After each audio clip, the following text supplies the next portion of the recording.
नमस्कार साथियों, आप सभी का स्वागत है देवेंद्र सर ऑफिशियल में। हम हर रोज की तरह बेस्ट करंट अफेयर्स सबसे पहले सिर्फ 10 मिनट में आप सभी के लिए लेकर आए हैं। आज की तारीख है 26 जून 2020। अगर आपको मेरे वीडियोस पसंद हो तो शेयर और सब्सक्राइब करना मत भूलिएगा। शुरू करने से पहले मैं बिहार के बच्चों को विशेषतः कहना चाहूँगा कि बिहार सरकार के द्वारा केंद्रीय चयन परिषद के द्वारा महिला या फीमेल कांस्टेबल की भर्ती जारी की गई है। लगभग 450 पद हैं जो जारी किए गए हैं।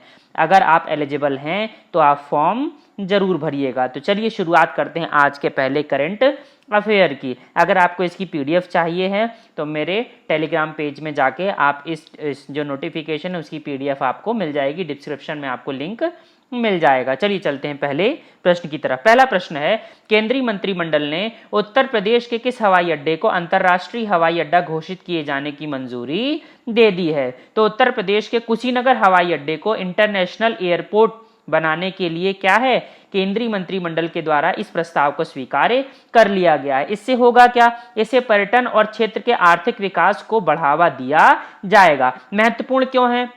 महत्वपूर्ण यह है कि आप देख रहे हैं चाइना क्या कर रहा है, नेपाल को अपना एक टूल बनाकर उसका दुरुपयोग कर रहा है। तो हम अंतरराष्ट्रीय सीमा जो कि नेपाल से लगी हुई है वह एक रणनीतिक महत्व का हमारे लिए स्थान है। वहां पर हमारे पास एक बड़ा अगर स्टेशन होगा, एक बड़ा हवाई अड्डा होगा तो हम वहां पर बड़े विमानों को भी आसानी से उतार सकते हैं और इमरजेंसी की कंडीशन में सेना और बड़े बड़े जो आर्म्स रहते हैं, जो हमारे टैंक हैं या तोपें हैं, उनको भी हम पहुंचा सकते हैं। तो बहुत महत्वपूर्ण हो जाता है इस नेपाल की सीमा से संबंधित जगह पर यह अंतरराष्ट्रीय एयरपोर्ट। और ये आखिर में कुशीनगर क्यों प्रसिद्ध है? कुशीनगर में आपको बताना चाहूंगा प्रसिद्ध बौद्ध तीर्थ स्थल है। आपको पता होगा कि लुम्बिनी में गौतम बुद्ध का जन्म हुआ था और कुशीनगर में गौतम बुद्ध की क्या हो गई थी, महापरिनिर्वाण की प्राप्ति हो गई थी। इसीलिए कुशीनगर बहुत महत्वपूर्ण हो जाता है, विशेषतः बौद्ध धर्म के लिए। उत्तर प्रदेश के मुख्यमंत्री योगी आदित्यनाथ, राज्यपाल है आनंदीबेन पटेल। आप देख सकते हैं कुशीनगर एयरपोर्ट को जो नई स्ट्रिप है जो एयरबस उतर सकता है वो भी अभी बना दी गई है। विशेषतः जो वहां का मुख्य मंदिर है, जो आकर्षण का केंद्र है, वो आप देख सकते हैं कुशीनगर के। गौतम बुद्ध से संबंधित बुद्ध के बारे में मैं आपको एक चीज बस यही बताना चाहूंगा कि देखिए जन्म की डेट 563 बीसी और मृत्यु की डेट 483 बीसी यहाँ सामने आपके लिखी हुई है। तो याद रखिएगा बुद्ध धर्म से संबंधित कुशीनगर राज्य या जिले को आप उत्तर प्रदेश राज्य में देख सकते हैं। अगले प्रश्न की तरफ चलिए। केंद्रीय मंत्री जितेंद्र सिंह ने हाल ही में जम्मू और कश्मीर के उधमपुर और डोडा जिलों में किन दो पुलों का उद्घाटन किया है? तो क्रमशः उधमपुर में देविका ब्रिज और डोडा जिले में पुनेजा ब्रिज का लोकार्पण या उद्घाटन किया गया है केंद्रीय मंत्री जितेंद्र सिंह के द्वारा। वर्चुअल उद्घाटन कर दिया गया है। इस जो दोनों के दोनों पुल हैं वो 10 मीटर का और एक 50 मीटर का पुल है और इसे बॉर्डर रोड ऑर्गेनाइजेशन के द्वारा बनाया गया है। डोडा देश का ऐसा एकमात्र जिला बनने जा रहा है जहां पर एक नहीं तीन बड़ी सुरंगों का निर्माण हो रहा, अभी निर्माण चल रहा है। जम्मू कश्मीर के विषय में आप जानते हैं, वहां के लेफ्टिनेंट गवर्नर हैं गिरीश चंद्र मुर्मू। आप दोनों ब्रिजेस को देख सकते हैं। देखिए छोटे छोटे ही ब्रिज हैं लेकिन रणनीतिक महत्व बहुत विशेष है, इसीलिए प्रश्न पूछे जाने की आपकी संभावना बनती है। जो नया मैप है आप के पास जम्मू और कश्मीर का और लेह का, उसको आप देख सकते हैं। बिल्कुल भी आप कंफ्यूज मत होइएगा। मैंने यहाँ पे डिस्ट्रिक्ट वाइज जो जम्मू कश्मीर में जितने डिस्ट्रिक्ट हैं उस डिस्ट्रिक्ट वाइज मैप को आपके सामने रखने की कोशिश करी है। तो चलिए चलते हैं अगले प्रश्न की तरफ। अगला प्रश्न, केंद्रीय पंचायती राज मंत्रालय के द्वारा ई पंचायत पुरस्कार 2020 का प्रथम पुरस्कार किसने जीता? तो हिमाचल प्रदेश ने जीता है इस साल का ई पंचायत पुरस्कार। किया क्या है इसने राज्य की सभी लगभग 3,500 पंचायतों को इंटरनेट के माध्यम से क्या कर दिया है, जोड़ दिया है। बहुत महत्वपूर्ण होता है। देखिए रूरल इंफ्रास्ट्रक्चर में ब्रॉडबैंड कनेक्शन पहुंचाना हाई स्पीड का ये अपने आप में बहुत क्या कठिन काम होता है, लेकिन हिमाचल प्रदेश सरकार ने ऐसा कर लिया।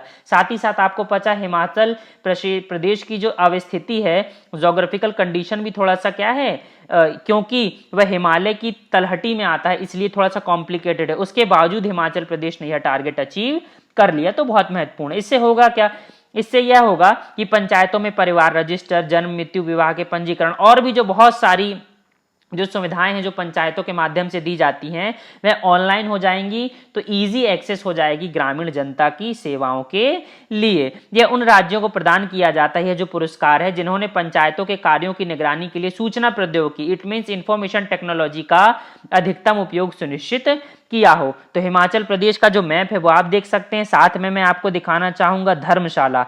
देखिए इसी धर्मशाला में रहते हैं तिब्बत के जो धार्मिक गुरु हैं दलाई लामा। तो भूलिएगा मत, यह प्रश्न भी कई बार बन चुका है। हिमाचल प्रदेश के मुख्यमंत्री जयराम ठाकुर, गवर्नर है बंडारू दत्तात्रेय और केंद्रीय पंचायती राज मंत्री नरेंद्र सिंह तोमर जो आते हैं ग्वालियर मध्य प्रदेश से। यहां से जो सबसे महत्वपूर्ण प्रश्न आता है पंचायत से, वही मैंने आपको सामने रखा है। यह प्रश्न आता है कमिटी से संबंधित, किस कमिटी ने कौन सी रिकमेंडेशन करी है और कौन सी पहले बनी है और कौन सी बाद में बनी है। तो आप यहाँ पे देख सकते हैं बहुत डिटेल में।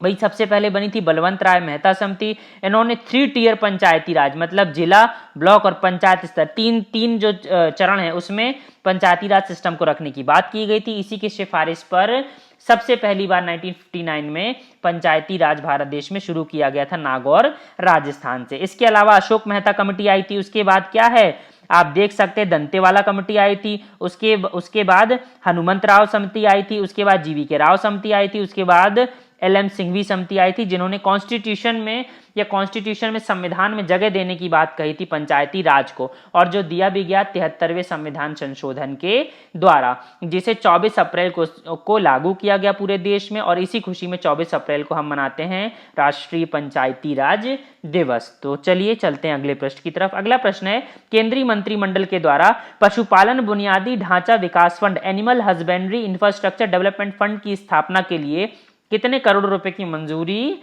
दे दी गई है। तो 15,000 करोड़ रुपए की मंजूरी दे दी गई है इस animal husbandry infrastructure development fund की स्थापना के लिए। आपको याद होगा भारत देश में ही दुनिया के सबसे ज्यादा पशु पाए जाते हैं। बहुत महत्वपूर्ण प्रश्न है यह। साथ ही साथ भारत देश दूध का सबसे बड़ा उत्पादक भी है विश्व में और उपभोक्ता भी है, इसीलिए महत्वपूर्ण हो जाता है इस एनिमल हस्बेंड्री के लिए एक बड़ा सा फंड बनाना। कितने हजार करोड़ रुपए का? 15,000 करोड़ रुपए का। इससे होगा क्या, डेयरी और मीट प्रसंस्करण के साथ साथ मूल्य संवर्धन के बुनियादी ढांचे और निजी क्षेत्र में पशु आहार संबंधी जो बेसिक इंफ्रास्ट्रक्चर होता है उसे मजबूती प्रदान की जाएगी। लाभार्थी को 10% का मार्जिन खुद देना होगा और 90% जो है वो कोई कमर्शियल बैंक से कर्ज के रूप में भारत सरकार के द्वारा दिया जाएगा। आप देख सकते हैं animal husbandry infrastructure development fund के बारे में भारत सरकार के द्वारा जो पैम्पलेट जारी किया गया है। इसके अलावा आपको यह भी पता होना चाहिए, आपसे पूछा जा सकता है कि फंड का प्रबंधन कौन करेगा। तो फंड का जो मैनेजमेंट है वो नाबार्ड के द्वारा, national bank for agriculture and rural development के द्वारा किया जाएगा। केंद्रीय पशुपालन डेयरी और मत्स्य मंत्री हैं भारत देश के गिरिराज सिंह, बेगूसराय से आते हैं। कभी कभी अपने बड़बोलेपन के लिए भी जाने जाते हैं। अगले प्रश्न की तरफ चलिए। National thermal power plant corporation NTPC ने 500 मेगावाट क्षमता वाले सोलर पार्क के विकास के लिए परियोजना प्रबंधन परामर्श अनुबंध किस देश के साथ किया है। तो NTPC माली गणराज्य में, माली जो देश है वहां पर 500 मेगावाट का जो सोलर पार्क है वो लगाने जा रहा है। माली की राजधानी है बमाको। माली की जो मुद्रा है वो है CFA फ्रैंक और माली गणराज्य के राष्ट्रपति हैं हाल फिलहाल में इब्राहिम बाउबकर। तो बहुत महत्वपूर्ण हो जाता है माली की जो अवस्थिति वो आप देख सकते हैं, नाइजर नदी बिल्कुल बीचों बीच से निकलती है और यहाँ पर मुड़ भी जाती है। आपको याद होगा इंटरनेशनल सोलर ऑर्गेनाइजेशन, भारत और फ्रांस ने मिलकर इसकी स्थापना की थी। एक कॉन्फ्रेंस आयोजित की गई थी जिसकी अध्यक्षता भारत देश के अक्षय ऊर्जा मंत्री RK सिंह ने करी थी।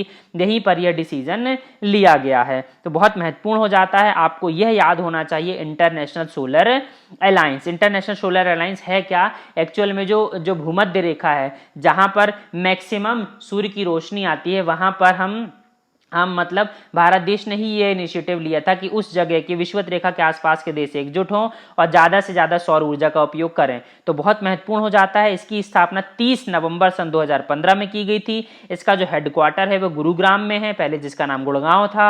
हाल फिलहाल में इसके महानिदेशक हैं उपेंद्र त्रिपाठी। बहुत महत्वपूर्ण है, मुझे लगता है बार बार प्रश्न बनने की संभावना आज भी बनने वाली है इंटरनेशनल सोलर अलायंस की। अगले प्रश्न की तरफ चलिए। महाराष्ट्र सरकार ने Vithabai Narayan Gavarkar lifetime achievement award किसे दिए की घोषणा करी है। तो लोक कलाकार हैं गुलाबबाई संगमनेरकर, इन्हें ही दिया गया है इस साल का बिठाभाई Narayan Gavarkar lifetime achievement award. यह एक क्या है, लोक कलाकार को दिया जाता है। इन्हीं के साथ ही साथ एक Anna Saheb Kirloskar musical theatre lifetime achievement award दिया गया है मधुवंती दांडेकर को। तो यह भी बहुत महत्वपूर्ण है। आप दोनों जो विभूषी हैं, दोनों की आप फोटोज को स्क्रीन पे देख सकते हैं। अगले प्रश्न की तरफ चलिए। मध्य प्रदेश की मध्य क्षेत्र विद्युत वितरण कंपनी MPMKVVCL ने महिला सशक्तिकरण के लिए किस योजना का शुभारंभ किया है? तो निष्ठा विद्युत मित्र नाम की एक योजना का शुभारंभ किया गया है मध्य प्रदेश सरकार की द्वारा। मुख्यमंत्री शिवराज सिंह चौहान और राज्यपाल हैं लालजी टंडन। बहुत महत्वपूर्ण है, आपको याद होगा मध्य प्रदेश सरकार ने कुछ दिन पहले दिव्यांग आंगनवाड़ी कार्यकर्ताओं को कोरोना योद्धा की संज्ञा दी थी। साथ ही साथ नई चीफ इलेक्शन ऑफिसर बनी थी। वीरा राणा चरण पादुका अभियान चलाया गया था प्रवासी मजदूरों के लिए, और चरण पादुका नरसंहार कहा जाता है मध्य प्रदेश के जलियांवाला बाग हत्याकांड को। अगला प्रश्न देखिए।